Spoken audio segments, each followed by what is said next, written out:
여러분 우리가 옛날 과학 시간에 배웠던 그 삼투압 현상이라는 말, 다는 기억 안 나시더라도 아마 삼투압 현상이라는 말을 아마 기억하시는 분들 계실 겁니다. 이 삼투압이라는 것은 무엇이냐면 이 농도가 다른 두 액체를 이 반투막으로 막아 놓았을 때, 사진 한번 보여주실래요? 저렇게 농도가 낮은 쪽에서 농도가 높은 쪽으로 용매가 이동하는 현상을 삼투압 현상이라고 얘기합니다.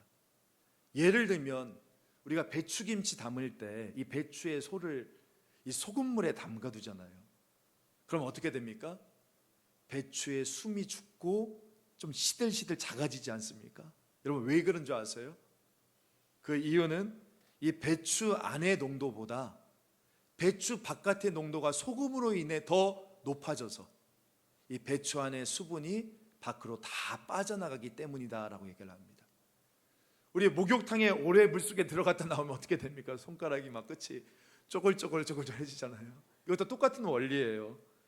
이 목욕탕의 농도보다 손가락 속의 농도가, 피가 흐르니까 더 농도가 진하니까 이 수분이 손가락을, 이 모공을 통해서 흡수가 되어지는 겁니다. 그래서 손가락이 쭈글쭈글해지는 거예요. 그러니까 즉 이 삼투압 현상이라는 것은 농도가 낮은 쪽에서 농도가 높은 쪽으로 이동하는 현상을 말하는 겁니다. 제가 왜 갑자기 이 삼투압 이야기를 꺼내냐면, 오늘 우리 시대에 일어나고 있는 모든 일들은 다 이 영적인 삼투압 현상으로 설명될 수 있는 것이구나라는 생각이 들었기 때문입니다. 이게 무슨 말이냐면, 여러분 교회의 영적인 농도가 세상보다 높으면, 다시 말해서 교회 안에 영적인 부흥이 일어나기 시작하면 교회의 영향력이요, 세상으로 넘어가 세상을 정화시키고 거룩하게 변화시키는 이 땅의 소망의 역할들을 감당할 수가 있는데, 그런데 정반대로 교회의 영적인 농도가 세상보다 낮으면, 옅으면 여러분 어떤 일이 벌어질까요? 오히려 세상의 가치관과 세속화가 이 거룩한 주님의 교회로 물밀듯이 들어와서 이 땅의 대안이 되고 이 땅이 소망이 되어야 될 이 교회가, 이 주님의 교회가 완전히 변질되어 버리지 않겠습니까? 자, 그렇다면 질문 한번 드려볼게요. 여러분 오늘날 지금 이 시대는요, 교회의 영적인 농도가 더 진하고 높아서 세상을 변화시키고 있습니까? 아니면 정반대로 오히려 세속화되어지고 있습니까? 저는 누구라도 금방 답이 나올 수밖에 없는 그것이 참 우리의 가슴을 아프게 한다라고 생각을 합니다. 한 번은 모태신앙으로 교회를 다니셨던 한 집사님이, 남자 집사님이 하루는 더 이상 교회를 안 나오겠다라고 얘기를 한 거예요. 그러니까 그 아내 집사님이 너무나 놀라서 물었죠. 왜 그러냐고. 그랬더니 이 남편 집사님이 이런 말을 했다라고 저에게 전해주더라고요. 나 여태까지 평생을 교회를 다녔지만 진짜 예수님 믿는 사람을 만나보지 못했다. 진짜 예수님 믿는 사람 한 명이라도 보여주면 나 다시 교회 나가마. 이제 그렇게 이야기를 했다는 거예요.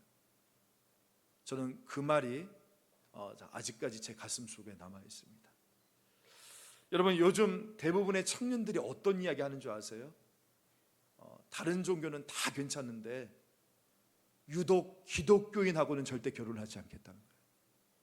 아니, 이 기독교인하고는 만나지도 교제하지도 않겠다는 겁니다.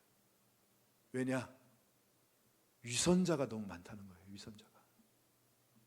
그래서 결혼 기피 대상 1호 기독교 교회 다니는 사람. 이게 요즘 청년들이 이야기하고 있는 내용이라는 거예요. 얼마나 가슴 아픈 내용입니까? 여러분 왜 그런 거예요? 보면 오늘날 교회 안에 돈 많은 사람도 참 많고 뭔가 격식을 갖추고 뭔가 진행은 되어지지만 오늘 또 능력 있게 이 세상을 바꾸지 못하고 오히려 그리스도인으로서의 정체성과 그 거룩함을 우리가 잃어버리면서 살아가기 때문이지 않겠습니까? 보면 믿는 사람이 안 믿는 사람보다 더 물질적이에요. 더 세속적이에요. 기도의 내용 다 돈 달라는 거예요. 성공해 달라는 거예요. 어떻게 보면 더 물질적으로 우리가 변해 있어요. 여러분, 오늘 에베소 교회의 상황이 지금 이것을 설명하고 있는 겁니다. 제가 지난주에 말씀드렸죠. 1세기 아시아의 최대의 도시는 에베소였다고. 매우 화려한 도시였습니다. 그런데 영적으로는 굉장히 혼탁했잖아요. 이 도시의 중앙 안에 당시 세계 최대의 아데미 신전이 딱하니 세워져 있었습니다. 우리가 알다시피 아데미 여신, 이제 그리스 신화에서는 아르테미스 여신이라고 나오는데, 이 아르테미스 여신은 풍요를 상징하는 여신이었습니다. 그래서 이 여신상을 보면 한번 사진 한번 보여주실래요? 특징이 있죠.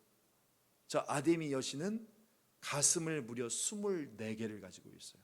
저게 다 뭘 상징하냐면 풍요와 다산, 물질을 상징하는 겁니다. 그러니까 아데미 여신은 물질을 상징하는 여인.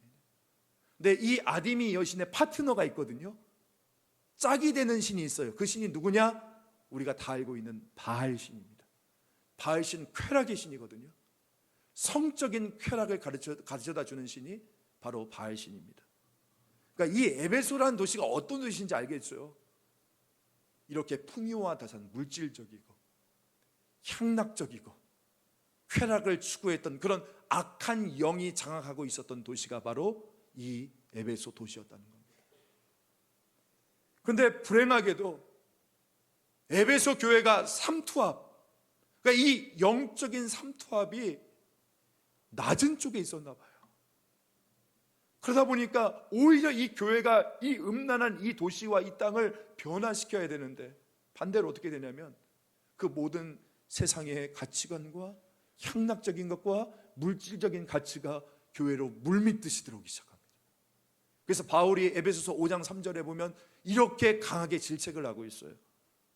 음행과 온갖 더러운 것과 탐욕은 너희 중에서 그 이름조차 부르지 말라. 이는 성도에 마땅한 것이에요.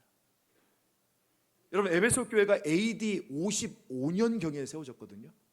주후 55년경에. 그런데 지금 이 바울이 이 편지를 쓰고 있을 때는 그 교회가 세워진 지 6년 후입니다. 그러니까 이것은 무엇을 의미하냐면, 그러면 이 사람들이 예수님을 믿은 지 몇 년이 지났다는 거예요? 6년이 지난 거예요. 6년 동안 신앙생활을 했던 겁니다. 근데 그 6년의 세월 동안 이들이 어떻게 됐냐는 거예요. 세상을 변화시켜 택하신 족속으로, 왕같은 제사장으로, 거룩한 나라로, 그의 소유된 백성으로 부름받은 이 거룩한 공동체가 오히려 세상으로부터 물들기 시작하는 겁니다.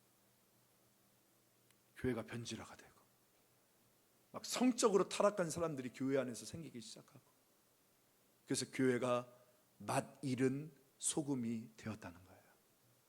바로 이런 맥락에서 오늘 바울이 이 말씀을 시작하고 있는 겁니다. 우리 한번 17절 중간 말씀 한번 볼까요? 이렇게 바울이 외치고 있습니다. 이제부터 너희는 이방인이 그 마음에 허망한 것으로 행함같이 행하지 말라. 지금 바울은 하나님을 알지 못하는 이 이방인들의 삶의 특징을 한마디로 규정하는데 뭐라고 규정하냐면 그것은 바로 허무이고 허망이다라고 얘기합니다. 그러니까 인생무상, 삶의 회의, 막 늘 그런 분 계시잖아요. 인생은 나그네께, 우리는 어디서 와서 어디로 가는가.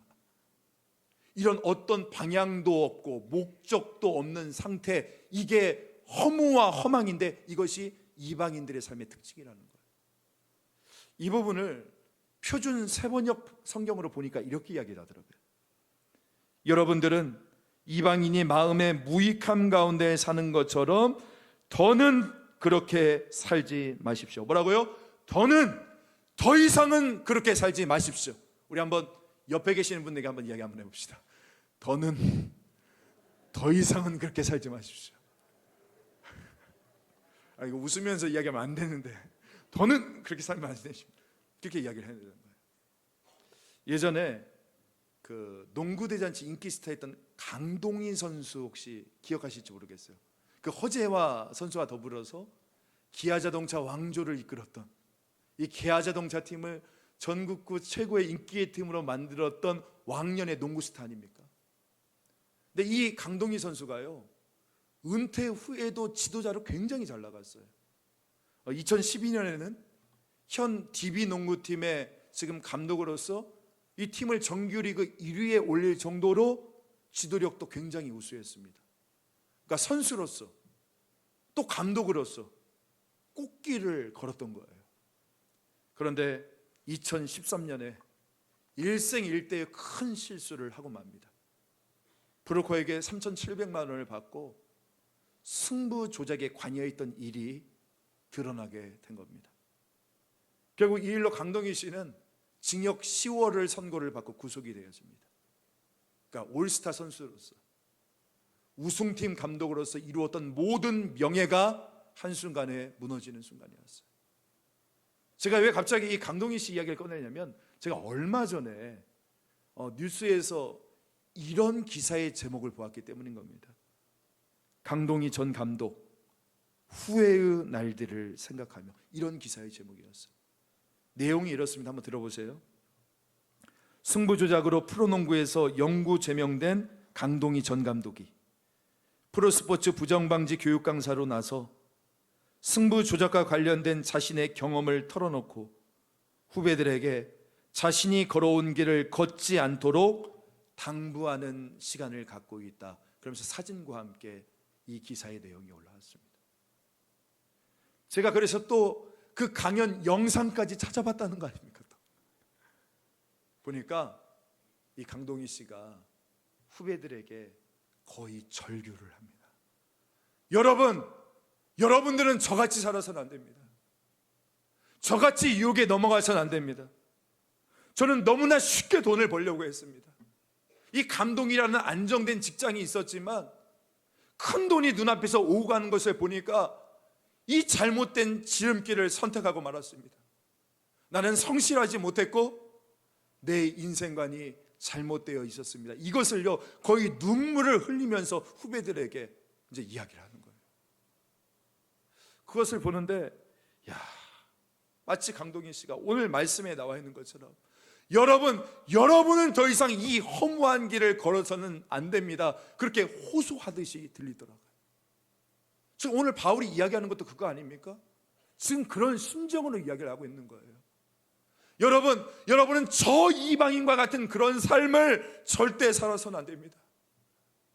내가 다메섹 도상에서 예수님을 인격적으로 만나기 전에 나는 내 실력을 믿었고 내 학력을 믿었고 내 가문을 믿었습니다. 나는 내가 가지고 있는 이 권력의 힘을 믿고 살았습니다. 근데 그 끝은 항상 허무였고 공허였습니다.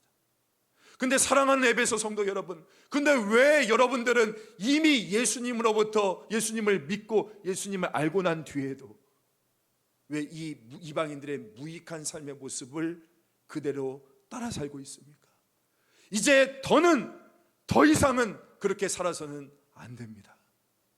지금 이 바울이 이렇게 호소를 하고 있는 겁니다.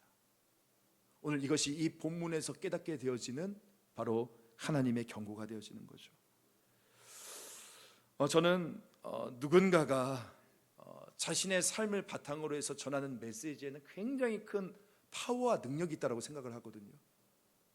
그래서 우리는 이런 경험자들이 들려주는 눈물의 메시지, 이 눈물의 충고, 이것들을 귀에 기울여야 됩니다. 그런데 더 중요한 것은 무엇이냐면 있잖아요, 이 충고 이면에 계시는 하나님을 우리가 볼 수 있어야 된다는 거예요. 이게 무슨 말입니까? 오늘도 우리 하나님께서는 강동희 씨의 강연을 통해서 또 다른 어떤 누군가의 실패한 사람의 그 눈물을 통해서 오늘도 하나님께서는 본문에 나타난 이 바울을 통해서 그리고 오늘 이 주일 메시지를 통해서 끊임없이 저와 여러분에게 하나님의 경고를 던지고 계신다는 겁니다. 뭐라고요? 이제부터는 더는 그렇게 살아서는 안 된다. 우리 주님께서 말씀하고 있는 거예요. 여러분, 우리 하나님 어떤 분이십니까? 우리 하나님은요, 인내하시는 하나님이십니다. 그의 인내는 오래 참으심이세요. 하나님의 인내, 우리의 생각보다 크십니다. 하나님의 오래 참으심, 우리의 생각보다 길다니까요. 그래서 하나님께서는 오늘도 끊임없이 여러분 옆에 있는 배우자를 통해서 아니면 말씀을 통해서 주의 종을 통해서 우리에게 경고하시고 다시 돌아오기를 끊임없이 기다리고 계신다는 거예요. 우리 하나님이에요. 그런데 여러분 꼭 기억할 것은 무엇이냐면, 우리 하나님은 이렇게 오래 참고 기다리신 하나님이시지만 여러분 꼭 기억하십시오. 하나님의 인내에는 끝나는 날이 있다는 거예요. 반드시 끝나는 날이 있습니다. 그때 반드시 우리의 삶에 대한 책임을 물을 날이 있다는 거예요. 저는 이게 두려워요. 그렇게 아직 우리들에게 이 돌이킬 수 있는 기회가 남아있을 때에, 그러니까 세상에서 수치가 되고 부끄러움을 당하기 전에 우리는 하나님 앞에 돌아와 회개하며 다시금 그분 앞에 돌아와야 하지 않겠습니까?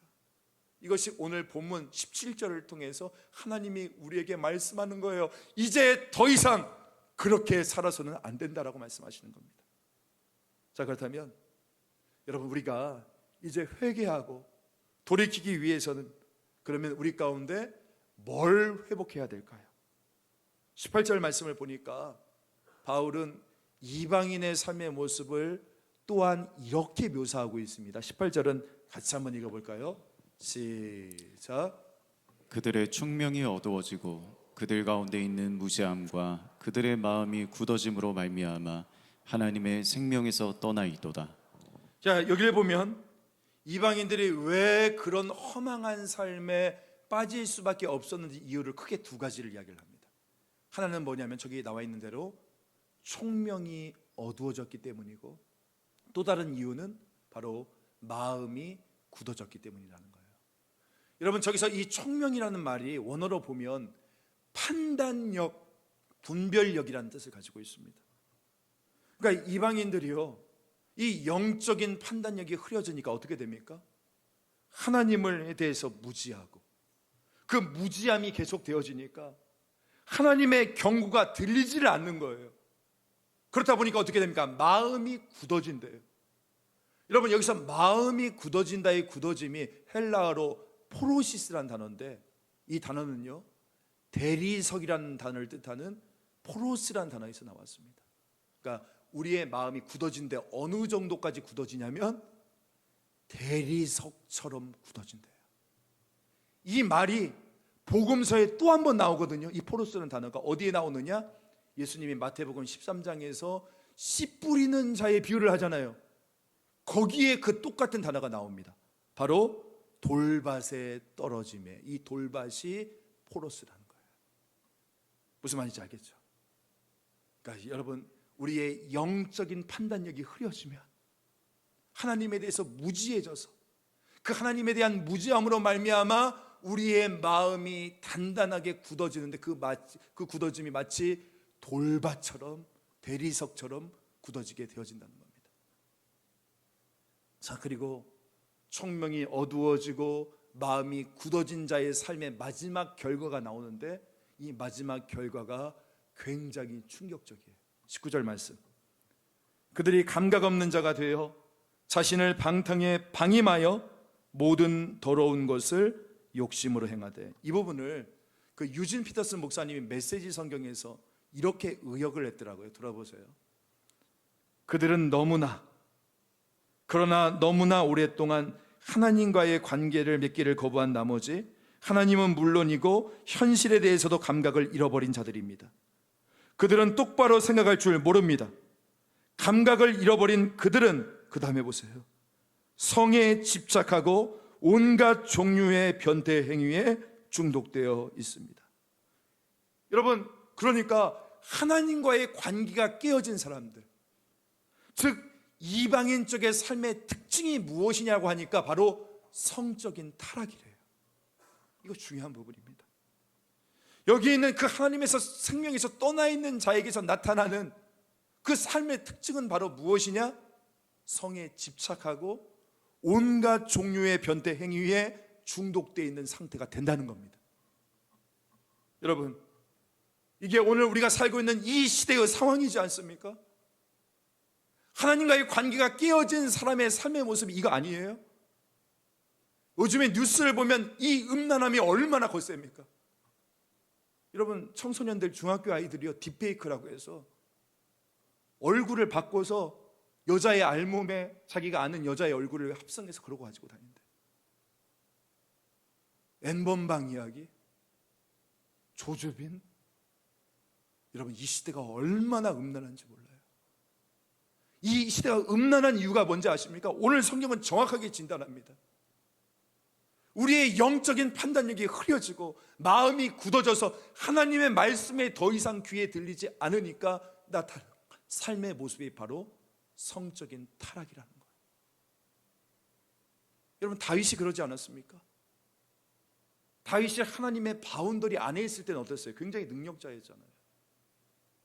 근데 하나님과의 관계가 깨지고 나니까 그가 어떻게 변합니까?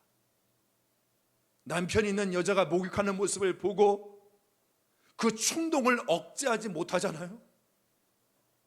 아마 정상적인 다윗이었다면 그렇게 흔들리지 않았을 거예요. 그런데 19절 말씀에 나온 대로 방탕에 방임하여, 여러분, 방임하여, 이 방임이 무슨 뜻이냐면 내 권리를 내어준다는 거예요. 그러니까 방탕에, 내 방탕의 욕구에 내 모든 권리를 내어주는 거예요. 네 마음대로 해. 그러다 보니까 어떻게 되어집니까? 여자를 불러다가 관계를 맺고 그 죄가 드러날까 봐 은폐하기 위해서 이 다윗이 정말 전혀 다윗답지 않은 치졸한 방법을 써서 그 남편 우리아를 죽여버리잖아요. 근데 거기에 대해서 하나님이 뭐라고 말씀하셨는지 아세요? 사무엘하 12장 9절에 보니까 그러한데 어찌하여 네가 여호와의 말씀을 업신여기고 나 보기에 악을 행하느냐. 10절 말씀에도 이제 내가 나를 업신여기고 햇사람 우리아의 아내를 빼앗아 내 아내로 삼았으니. 지금 누구를 업신여긴다고요? 부하인 우리야? 아니에요. 네가 나를 업신여긴다라고 말하고 있는 거예요. 여러분, 이것을 너무나 잘 알고 있었던 것이 요셉 아닙니까? 창세기 39장에 이 집에는 나보다 큰 이가 없으며 주인이 아무것도 내게 금하지 아니하였어도 금한 것은 당신뿐이니 당신은 그의 아내임이라. 그 다음이 중요합니다. 그런즉 내가 어찌 이 큰 악을 행하여 누구에게? 하나님께 죄를 지으리까. 여러분, 성적인 죄악은요, 이게 무서운 거예요. 이게 무서운 거. 성적인 죄악은 단순히 윤리적인 문제, 도덕적인 문제를 넘어서 영적인 문제라는 겁니다. 어찌 하나님께 득죄하리요. 혹시 지금 이 중에 성적인 죄악을 범하고 계시는 분 계십니까? 영적으로 총명이 흐려져서 내가 지금 하나님의 말씀이 들림에도 불구하고 내 마음이 굳어져서 내가 지금 벌이고 있는 이 영적인, 이 성적인 범죄가 지금 어떤 큰 잘못인지, 누구에게 죄를 범하고 있는 것인지 혹시 모른 채 살아가시는 분들 계십니까? 바라기는 오늘 이 요셉의 외침이 여러분의 귀 가운데 들리기를 원합니다. 내가 어찌 이 큰 악을 행하여 하나님께 죄를 범하겠느냐. 사랑하는 성도 여러분, 그래서 우리는요, 빨리 돌이키셔야 돼요. 여러분, 이 성적인 죄악은 반드시 나중에 다 드러납니다. 감추어질 수가 없어요. 우리는 돌아와야 됩니다. 지금 하나님께서 아직 우리에게 기회를 주실 이때에, 인내하고 계실 이때에 우리는 돌아와야 된다는 거예요. 그런데 오늘 바울은 그러면 우리가 이 모든 삶에서 옛사람의 모습, 이런 이방인적인 삶에서 돌아오기 위해서는 우리에게 두 가지의 모습이 필요하다고 이야기합니다. 그것이 무엇이냐? 오늘 두 가지 적용 한번 해보겠는데요. 첫 번째는 무엇이냐면 바로 진리의 말씀이 필요하다는 거예요. 우리의 삶에 아직도 남아있는 이방인적인 삶을 벗어버리고 새 사람이 되어지기 위해서는 바로 오직 첫 번째 진리의 말씀이 우리 가운데 필요하다는 겁니다. 우리 같이 한번 20절, 21절 같이 한번 읽어볼까요? 시작. 오직 너희는 그리스도를 그같이 배우지 아니하였느니라.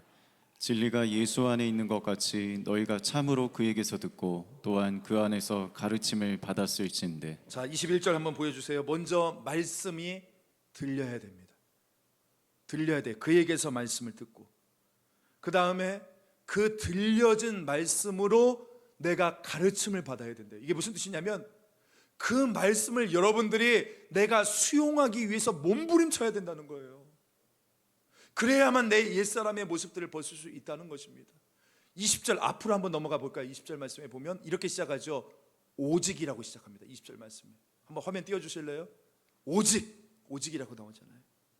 오직이라는 것은 성경에 주로 언제 표현이 되어지냐면 이게 진리를 강조할 때 사용되는 어법이에요.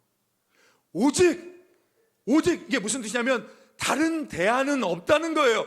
오직 진리의 말씀을 벗을 때만 아직도 내 삶에 남아있는 이방인적인 삶의 모습들을 벗어날 수 있다는 것입니다. 바라기는 오늘 우리의 모든 마음들을 갈아엎을 수 있는 그 생명 되시는 그리스도의 말씀이 저와 여러분에게 들려지는 축복이 있기를 간절히 소망합니다. 그리고 그 들려진 말씀을 수용하고자 몸부림치는 오늘 저와 여러분이 되어지기를 주님의 이름으로 축복합니다.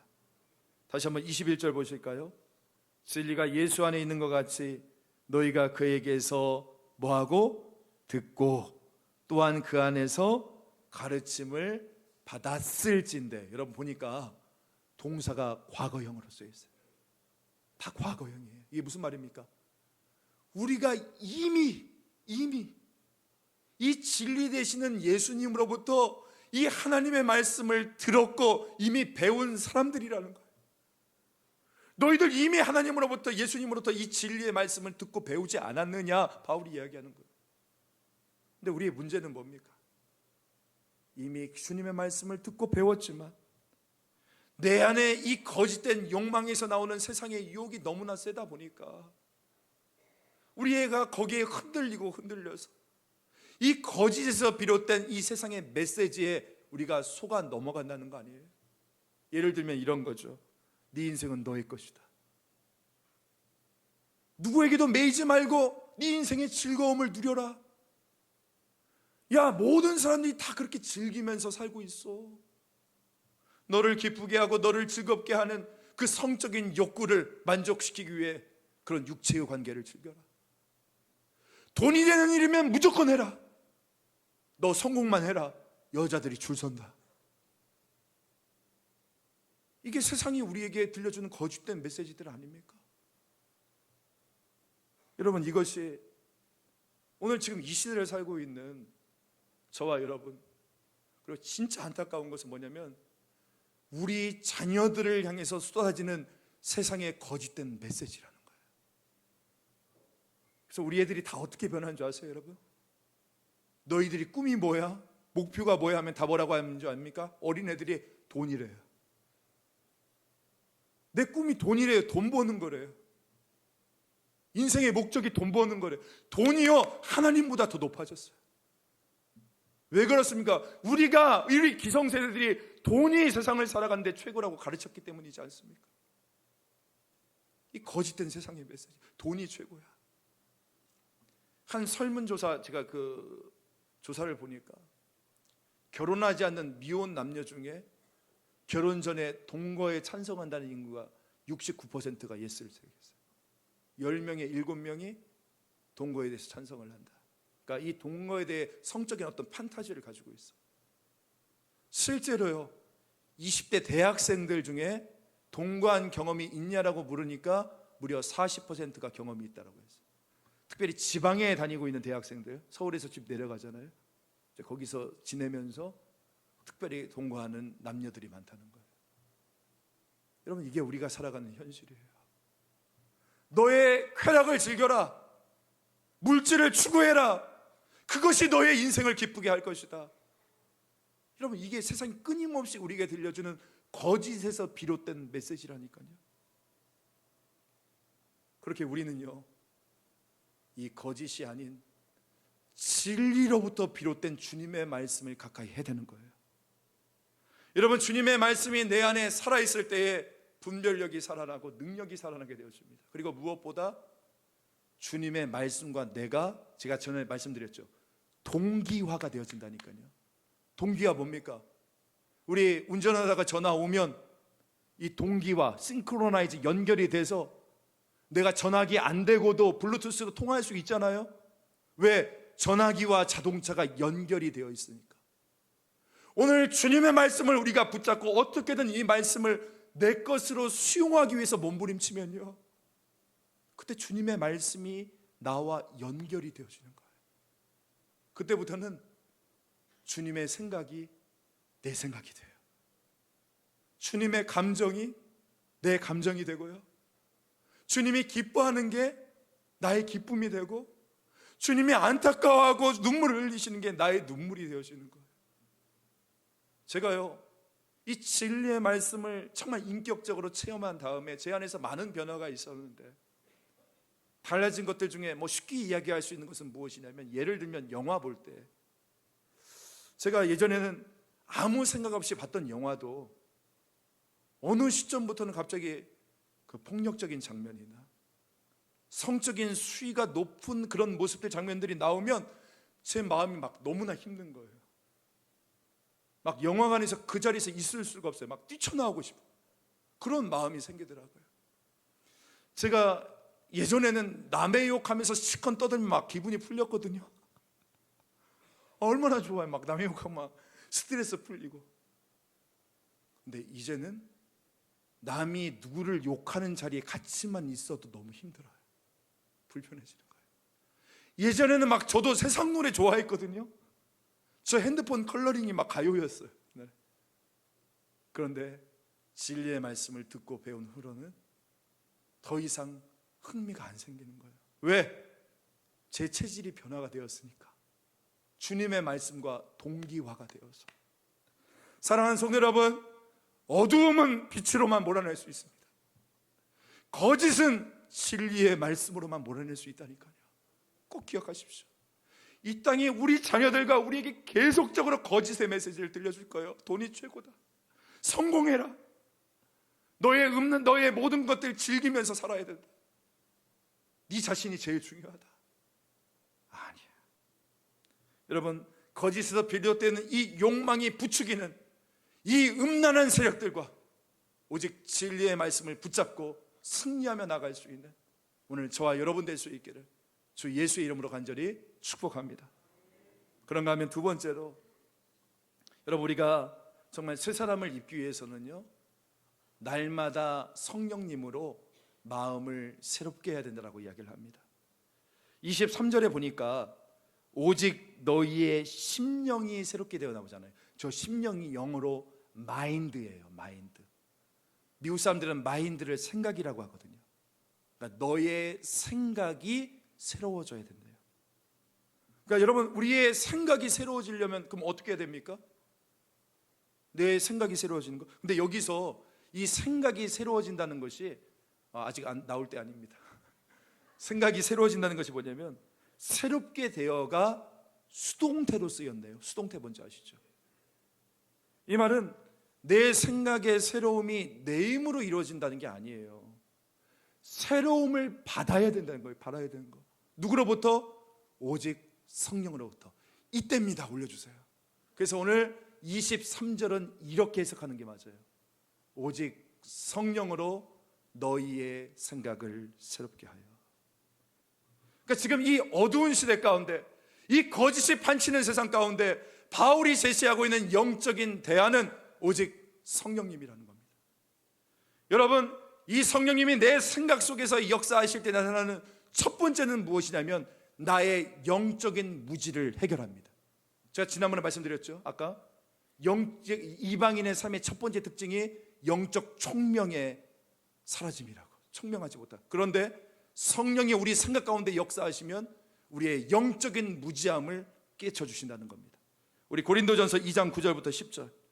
기록된 바 하나님이 자기를 사랑하는 자들을 위하여 예비하신 모든 것은 눈으로 보지 못하고 귀로 듣지 못하고 사람의 마음으로 생각하지도 못하였다 함과 같으리라. 그 다음에 오직 하나님이 성령으로 이것을 우리에게 보이셨나니 성령은 모든 것 곧 하나님의 깊은 것까지도 통달하시느니라.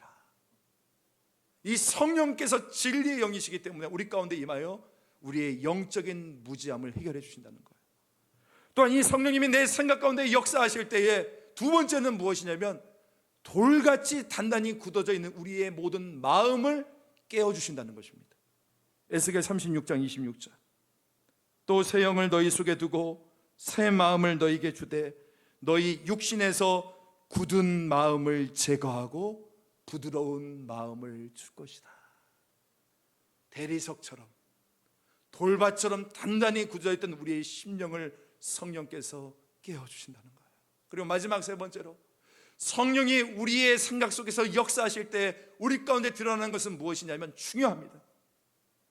내 생각 속에 있었던 음란한 생각들이 다 사라지고 진정한 주님의 구원의 즐거움이 우리 가운데 회복되어진다는 거예요. 우리 시편 51편 10절과 12절은 마지막으로 우리 같이 한번 읽겠습니다. 10절부터 12절까지 시작. 하나님이여 내 속에 정한 마음을 창조하시고 내 안에 정직한 영을 새롭게 하소서. 나를 주 앞에서 쫓아내지 마시며 주의 성령을 내게서 거두지 마소서. 주의 구원의 즐거움을 내게 회복시켜 주시고 자원하는 심령을 주사 나를 붙드소서. 여러분, 지금 다윗이 처절하게 경험하는 게 뭐예요? 자신의 욕망과 쾌락을 위해서 이 성적인 범죄를 저질렀더니 좋았던 건 단지 그때뿐이었던 거예요. 막 괴로워. 이 마음속에 괴로움이 들어오기 시작하는데 이걸 견딜 수가 없어요. 그래서 지금 다윗이 이렇게 애타게 주여 그 주님의 구원의 즐거움을 내 안에 회복시켜 주시옵소서 외치고 있는 거 아닙니까? 왜요? 구원의 즐거움은 자기 자력으로 회복될 수 없는 것이고 그 범죄는 내 힘으로 끊을 수 없는 것이기 때문에 다윗이 그것을 처절하게 깨닫게 된 거예요. 그래서 뭐라고 해야 칩니까? 주의 성령을 내게서 거두어 가지 마십시오. 그러니까 죄를 끊게 하는 능력도, 그리고 잃어버린 구원의 즐거움을 내 안에서 회복시켜 주시는 능력도, 내 생각 자체를 새롭게 해주시는 능력도 오직 성령님으로만 이루어진다는 것을 다윗이 실존적으로 깨닫게 되어진 겁니다. 말씀 정리할게요. 저는 오늘 이 에베소서 본문의 말씀을 보고 마지막으로 시편 51편의 말씀을 보는데 성령님이 자꾸 우리에게 이렇게 말씀하시는 것 같아요. 돌아오라, 돌아오라, 아직 기회 있을 때 돌아오라, 우리에게 말씀하시는 것 같습니다. 여러분, 정말 저와 여러분 성령 충만하기를 간절히 소망합니다. 성령으로 충만해서 내 의지로 끊을 수 없는 것들이 있잖아요. 정말 술도 끊고 담배도 끊고 도박도 끊고 내 안에 감추어진 음란과 성적인 그 중독도 다 끊어지는, 그래서 이 거짓에서 비롯된 욕망이 나를 장악하기 전에 오직 성령의 능력으로 우리의 생각이 새롭게 되어서 말씀이 회복되어지는 그 자리 가운데 나아갈 수 있는 오늘 저와 여러분 될 수 있기를 주 예수님의 이름으로 간절히 축원합니다.